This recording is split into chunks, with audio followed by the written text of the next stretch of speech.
Good morning, Mr. Holmes. Can I help you? Good morning, Constable. I would like to speak to the fellow who was arrested at Woodman's Lee last night. Ah, the young man.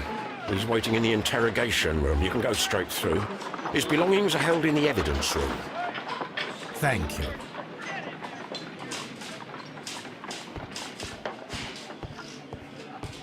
Mr. Holmes?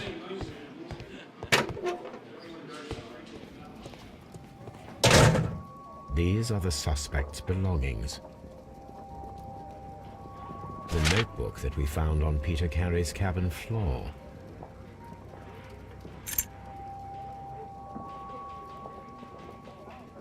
And partner, 1883. From R. Dawson. To my friend, Dawson. I've seen this name before. Perhaps my archive holds the answer. A handkerchief with the initials JHN. A pocket knife. It was used to force the door of Peter Carey's cabin.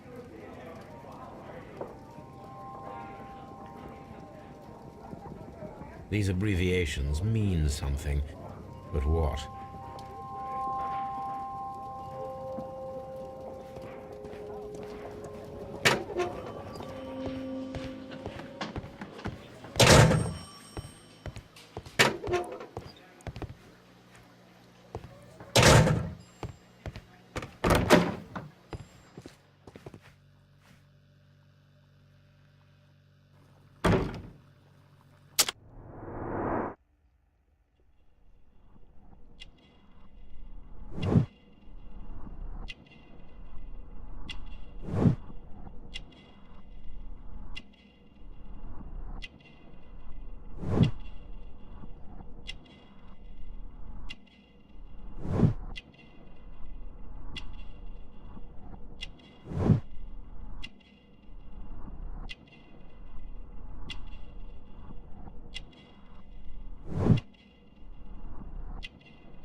Does this notebook belong to you?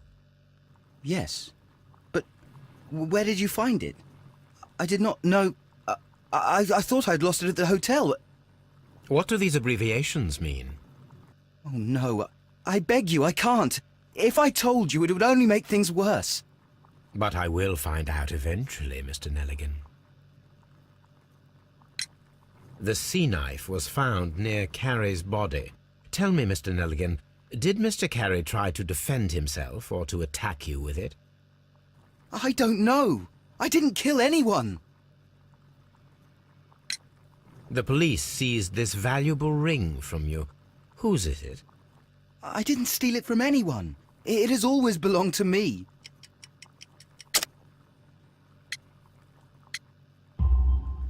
The ring's date of engraving is many years ago. You would have been a child then, hardly in any position to receive such an item from a partner. So, Mr. Nelligan, who is the true owner of the ring? The ring is mine.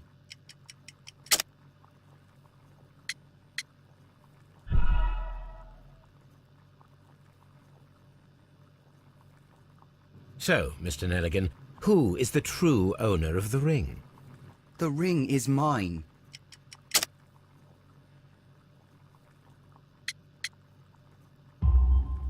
No, Mr. Nelligan. I believe that the ring had belonged to your father. Oh, but how do you know? The jacket you are wearing is made of an expensive fabric that only a man of exceptional wealth could afford. You do not seem to me to be a rich man, Mr. Nelligan. Furthermore, the garment is ill-fitting. It is quite clear that it belonged to someone else, most probably your father. With your father gone and taking with him the family's wealth, as a little boy you had to find yourself a manual job, and it was most probably cleaning fish. You cut your hands often while working. I can tell from the scars. I'm speechless, Mr. Holmes. It all happened exactly as you say. Well, I will see you soon, young man. Please, let me go! I'm innocent!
I need to stage a reconstruction. I'm sure that Watson would be happy to oblige.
Here it is. Now I begin to understand that young man's story, but I am still unclear as to what connects him with the murder. It is time to ask him.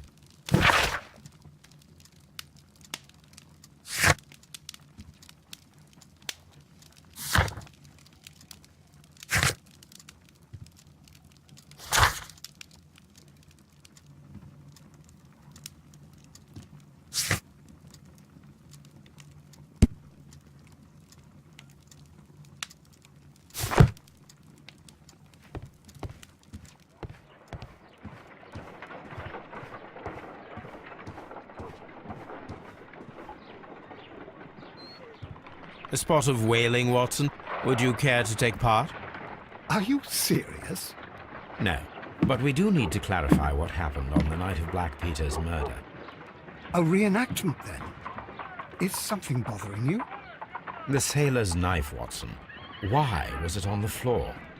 Peter Carey attempted to defend himself? It is possible, but if that is the case, then it alters many things. I don't quite follow you.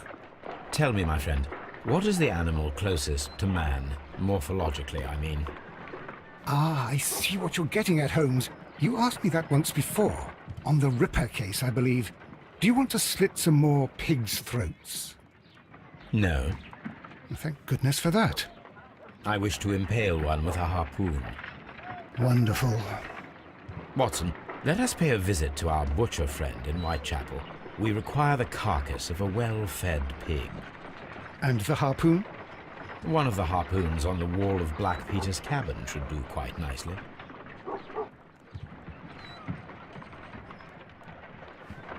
Brave Toby. The best nose in the British Empire.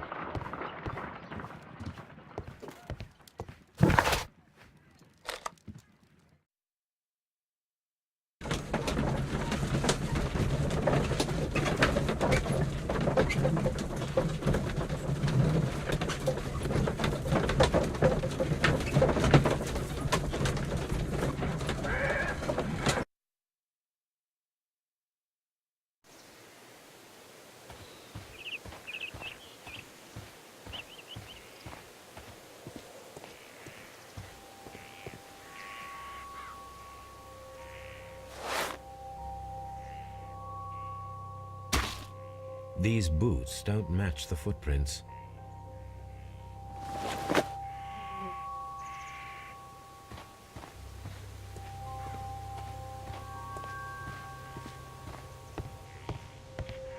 That should do it. Now I am ready for the experiment.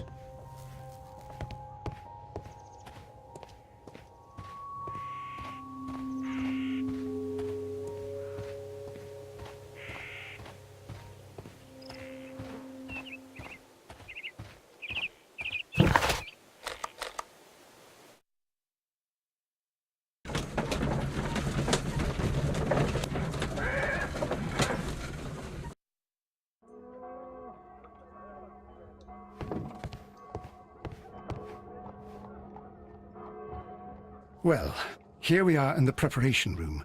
I can't say that I like the smell of it much. What do you intend to do? To indulge myself in a little experiment. The challenge of lancing a pig's carcass with a heavy harpoon. A little experiment? Stand aside, Watson. This might be dangerous. I am not well practiced in this exercise. Yet.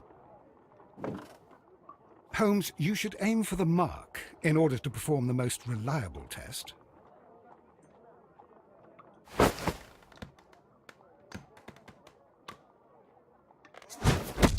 The harpoon has struck the body, but with insufficient strength to pierce it straight through.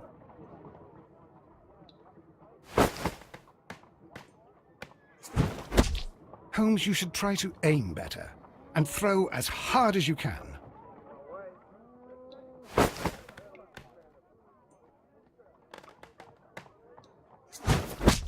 The harpoon has struck the body, but with insufficient strength to pierce it straight through.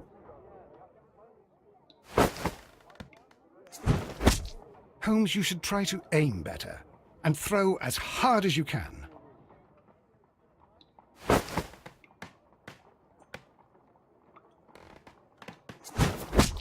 The harpoon has struck the body, but with insufficient strength to pierce it straight through.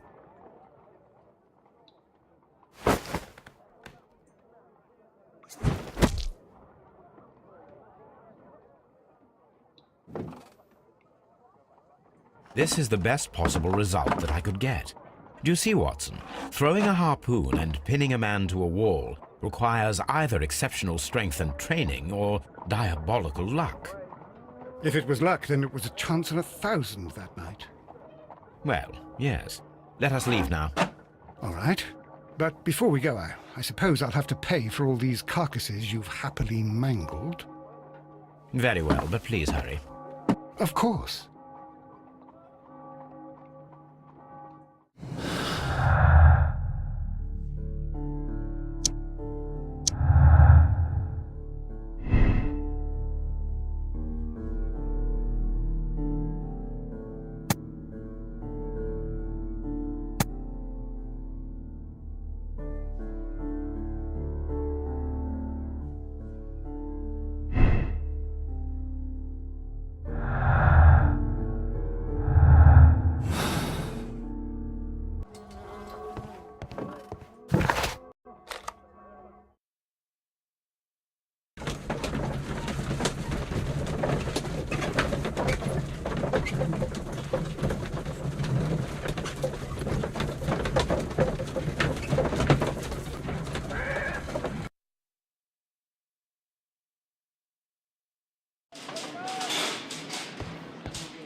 I have heard the story of Dawson and Nelligan, the West Country bankers. Yes, Joshua Nelligan was my father. I am aware that it had a bad ending. When the bank failed, it ruined half the families of Cornwall, whereupon Joshua Nelligan disappeared. My father was under extraordinary pressure. Dawson had retired. I was only 10 years of age at the time, but it was still old enough to feel the shame that befell our family. My father was convinced that he could pay off all his debts if the creditors gave him time. He set sail for Hammerfest in Norway in his small yacht just a few days before an arrest warrant was issued. He left my mother a list of the securities he was taking. No word was ever heard from him again. We believe that his vessel went down, taking with it everyone and everything on board. Thank you for the story, Mr. Nelligan. At last, we are making some progress. Interesting. Joshua Nelligan and Peter Carey were both at sea in Norway. There is definitely some connection between Peter Carey and Joshua Nelligan's disappearance.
"1883. That's the one I need. This is the crew list of the Sea Unicorn.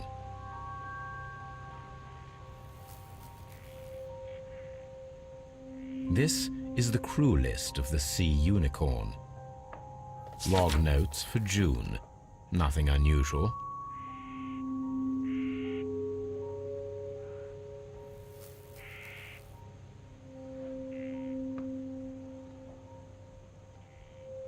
Log notes for June. Nothing unusual. Log notes for July. Nothing special.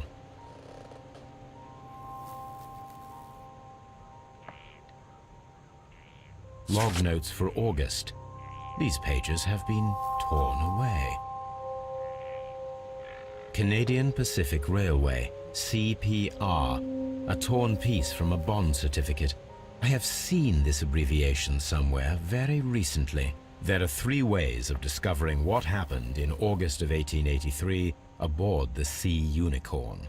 The first 2 of these will require speaking with a dead man.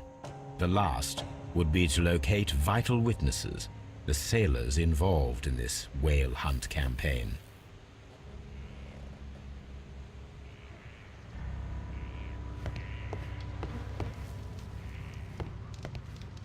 The Sea Unicorn.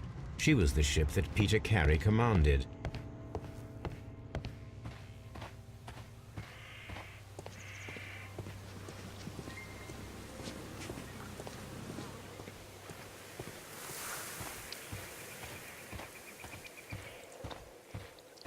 Who could do such a thing? My poor husband.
Something new, Watson. I have the list of sailors who were aboard the Sea Unicorn. We shall soon learn what happened to Nelligan's father. I have only to find them. Let us hope they are still working at the harbour. I think that if you pretend you're from Scotland Yard... I doubt it, Watson. And really, I would prefer that all of this remains quiet for now. But I have another solution. I'll call in the specialist. And who might they be? The secret police division of Baker Street. Ah, you mean young Wiggins and his gang?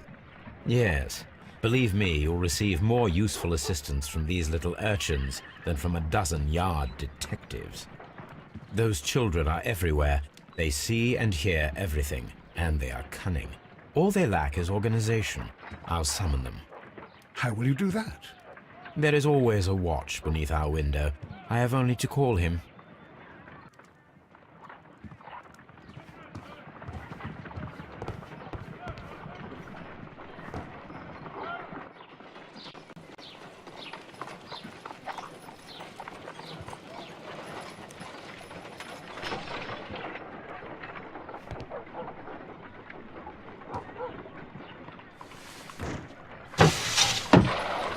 Wiggins, could you come upstairs, please? At your service, Mr. Holmes. Wiggins, I need you to track down certain people for me. I'll give you a list. You can read, can't you? Big Oliver from our gang. He can, as his father is the coachman of a famous lawyer. Fascinating. Here is the list of sailors. Sailors? Easy. Just got to look where the rum and the red lights are. Sorry to trouble you, Mr. Holmes, but the inspector asks that you come to the station as soon as possible. Thank you. I'll be there shortly.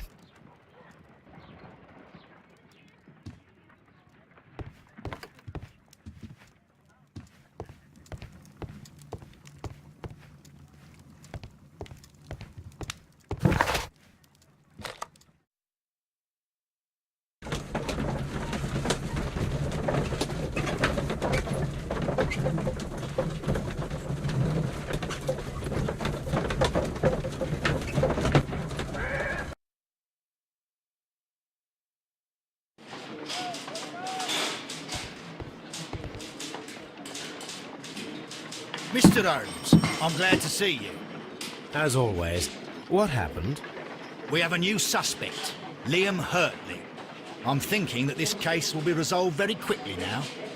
Interesting. Pray tell. Well, the constable that I left at Woodman's Lee noticed a suspicious individual prowling around during the night. Do you have him here? Yes. He refuses to speak with us, but we'll make him talk. Let us hope so. Ah, yes, and one more thing. The constable told me that at the time of his arrest, the fellow was writing a letter. Do you have it? Of course. It's in the evidence room, at your disposal. Admit that for once, Mr. Holmes, Scotland Yard is a step ahead of you, eh? Breathtaking.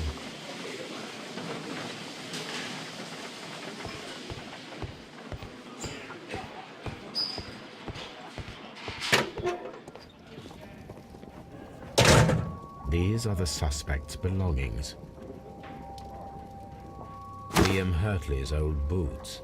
They're a size 9.5. The stains are fresh. They can be removed with the proper chemicals. A pen. Nothing unusual about it.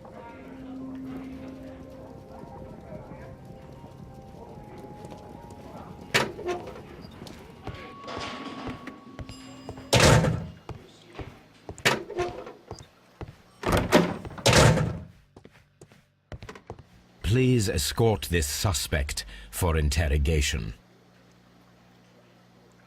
Allow me to introduce myself. My name is Sherlock Holmes. I would like to ask you a few questions. I've already told the police that I've nothing to say.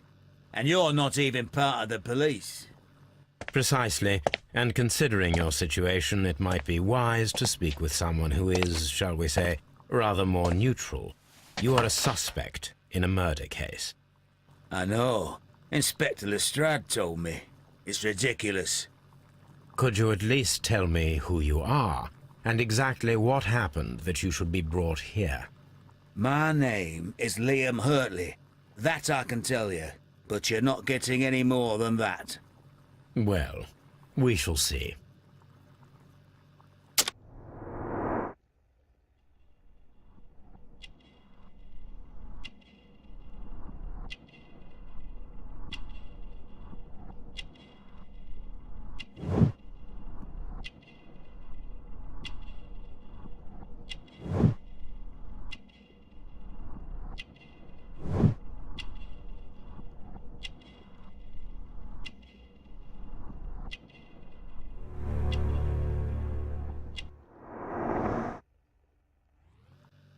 That's all for now.